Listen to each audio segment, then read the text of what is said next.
चलिए, तो एक बात पे दो दो जगह हियरिंग नहीं हो सकती, आप कह रहे हैं। फिर से मैं वापस तस्वीर की बात पे ही आपको ले आऊंगी। बहुत वक्त से ये कहा जा रहा था कि, और नंदी बुल तो है, आपको पता है कि ज्ञानवापी के कंपाउंड में नंदी बुल है और वो मस्जिद की तरफ अपना फेस कर रहे हैं। क्या किसी मस्जिद में, सर एक सेकंड, मेरा सवाल सुन लीजिए, क्या किसी मस्जिद में समझ चुका हूं आपका, मैं कोई सवाल नंदी बुल होता है मस्जिद की तरफ मुंह किए हुए? मैं सवाल समझ सकता हूं, आप मेरे साथ चलिए, मैं तेलंगाना में आपको दिखाऊंगा कई नंदी बुल खड़े हुए हैं और आगे मस्जिद है, घर है किसी का। ये कौन सा, what kind of species argument is this? Sir, that argument actually supports the claim that in many places temples were demolished to make mosques. Maybe there was a temple there also.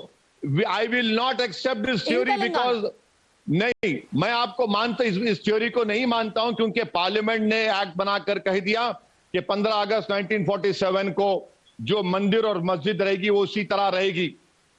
ये क्या act की बार-बार बात करते हैं, पर आप एक बात को स्किप कर जाते हैं कि क्या कोई नंदी बुल मॉस्क की तरफ मुंह करके किसी आर्किटेक्चर में या किसी रिलीजन में होता है? आप मान रहे हैं कि मॉस्क के आर्किटेक्चर में नंदी बुल है? ये सर इसलिए भी नहीं हो सकता क्योंकि आइडल वर्शिप यानी कि बुत परस्ती इस्लाम में अलाउड नहीं है। तो नंदी बुल यानी कि आइडल मॉस्क में कैसे हो सकता है? आपको कई इबादतगाहें दिखाऊंगा जहां पर इस तरह के तस्वीर भी है मसाजिद में, आर्कियोलॉजिकल सर्वे में है, देख लीजिए आप। मेरी बहस सुनिए, जो रिलीजन में बुत परस्ती अलाउड नहीं है वहां पे कैसे कोई स्टैचू हो सकती है मस्जिद में? अरे भाई, मैं अल्लाह की तरफ रुख करके सजदा कर रहा हूं, जिस तरह काबतुल्लाह है, जिस तरह मेरा किबला है, मैं क्या नंदी को सजदा कर रहा हूं? सर, नंदी बुल मॉस्क में कैसे आ गई? अरे कैसे आ गई नहीं आ गई वो आप जाकर सुप्रीम कोर्ट को बताइए। मेरा मानना यह कि 91 के एक्ट के तहत वो वजू खाना है, वो शिवलिंग नहीं है। 91 के एक्ट के तहत आप किसी भी मंदिर और मस्जिद के नेचर और कैरेक्टर को तब्दील नहीं कर सकते। सर, एक तरफ लॉ है, एक तरफ लॉ है सर, और एक तरफ साक्ष्य यानी कि प्रूफ यानी कि प्रमाण है। नंदी बुल उसी तरफ, एक सेकंड सवाल पूरा कर लूं। ऐसा कैसे कोइंसिडेंस हो सकता है कि मस्जिद के अंदर नंदी और नंदी जिस तरफ अपना मुंह किए हुए है वहीं पे कथित तौर पर शिवलिंग मिलता है? मैडम मेरी बात सुनिए, वो मस्जिद के अंदर है, मस्जिद के बाहर है, मुझे उससे कोई कंसर्न नहीं है। मेरा कंसर्न है वो मस्जिद है, और 1991 के एक्ट के तहत, सुप्रीम कोर्ट के फैसले के तहत उसका नेचर और कैरेक्टर नहीं तब्दील किया जा सकता। मैं आपसे इस्लाम में बुत परस्ती के ताल्लुक से नहीं सीखना चाह रहा हूं, मैं जानता हूं कि तौहीद क्या है।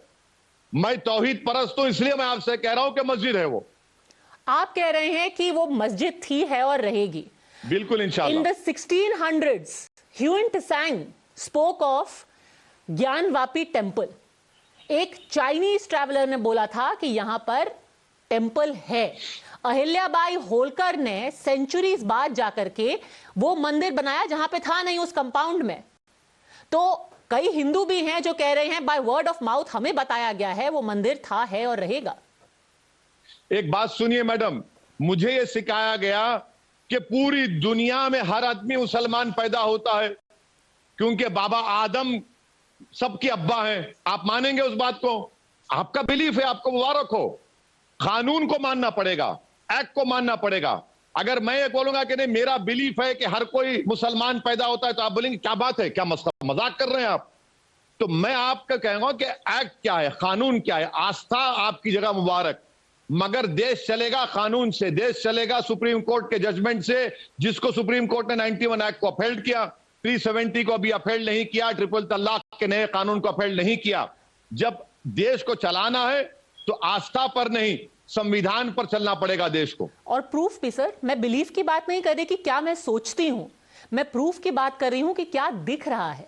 और आज लोगों को मुझे मस्जिद दिख रही है, इफ आई मे मैडम, मुझे मस्जिद दिख रही है। लोगों को वहां पर नक्काशी दिखी है जहां पर शंख है, त्रिशूल है, लोटस फ्लावर है, और ये तो तस्वीरें हैं हम सबकी आंखों के सामने। बहुत अच्छा है, बहुत अच्छा है। चलिए, मुझे उसकी फिक्र ही नहीं है, मैं कानून के हवाले से बात कर रहा हूं। मैं आपसे अभी आपको पढ़कर सुनाया था सुप्रीम कोर्ट का जजमेंट